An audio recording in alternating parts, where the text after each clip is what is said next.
रोखठोक, बेधडक आणि नेमक्या घडामोडींचा अचूक वेध घेणारं एकमेव विजनरी बातमीपत्र विन टीव्ही मराठी.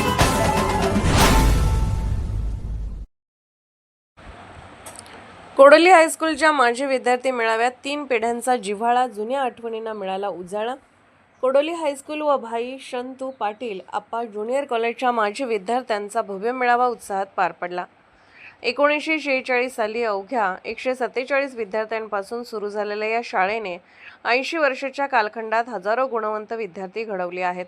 आज या शाळेतील विद्यार्थी कलेक्टर, तहसीलदार, शिक्षण अधिकारी, पोलीस अधिकारी, कर्नल, प्राध्यापक, प्राचार्य, आमदार, खासदार अशा विविध उच्च पदांवर कार्यरत आहेत. ही बाब अत्यंत अभिमानास्पद आहे. या मेळाव्याच्या निमित्ताने जुन्या आठवणींना उजाळा मिळाला. वर्गमित्र, मैत्रिणी अनेक वर्षांनी भेटल्याने वातावरण भावनिक झाले. विशेष म्हणजे आजोबा, वडील, नातू आणि पणतू अशा 4 पिढ्यांचे विद्यार्थी एकत्र आल्याने हा सोहळा अधिकच संस्मरणीय ठरला. कार्यक्रमाची सुरुवात शाळेची घंटा वाजवून करण्यात आली. सर्व माजी विद्यार्थ्यांनी प्रांगणात एकत्र येत प्रतिज्ञा व प्रार्थना घेतली. मान्यवरांच्या हस्ते दीप प्रज्वलन करून कार्यक्रमाचे उद्घाटन झाले. मुख्याध्यापक के.डी. पाटील यांनी उपस्थितांचे स्वागत केले. संस्थेचे अध्यक्ष अजिंक्य पाटील यांनी प्रास्ताविकात शाळेच्या 80 वर्षाच्या गौरवशाली वाटचालीचा आढावा घेतला. शाळेने घडवलेले विद्यार्थी हेच खरे वैभव असल्याचे सांगत दर्जेदार शिक्षणाची परंपरा पुढेही कायम राखण्याचा निर्धार व्यक्त केला. पर्यवेक्षक चंद्रकांत शिंदे यांनी दिवंगत विद्यार्थ्यांना श्रद्धांजली अर्पण करून प्रमुख पाहुण्यांचा परिचय करून दिला. प्रसिद्ध व्याख्याते गणेश शिंदे यांनी आपल्या भाषणात गुरु-शिष्य नात्याचे महत्त्व अधोरेखित केले.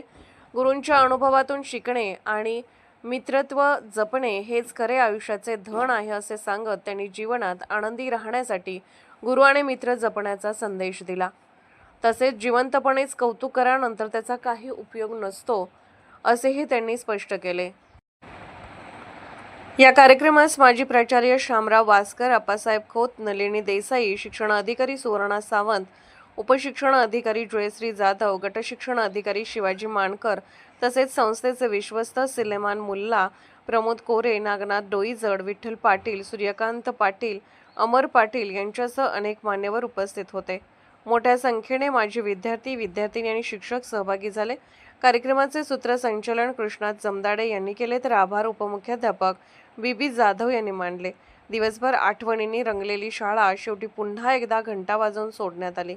विन टीव्ही मराठीसाठी वारणानगरहून बाबासाहेब कावळे. विन टीव्ही मराठी न्यूज चॅनलला लाईक करा, शेअर करा आणि सबस्क्राईब करा.